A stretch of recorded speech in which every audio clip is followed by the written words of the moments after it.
Knæbøjning.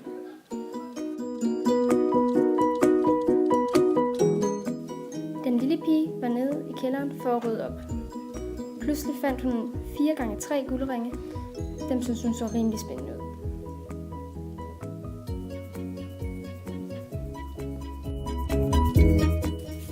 Den lille pige tog ind til guldsmeden, fordi hun ville have svejset de 4 kæder sammen til en ankelkæde.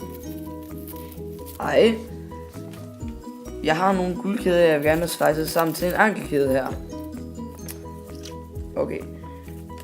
Det koster 1 krone for at tage ledet af kæden, og 2 kroner for at svejse ledet sammen. Nu skal jeg lige se, om jeg kan regne en pris ud her. Nu skal jeg se. Sådan. Ja. Det kan jeg nok godt finde ud af. Hvordan kan pigen billigst få lavet en sammenhængende ankelkæde, og hvor meget vil det koste for hende?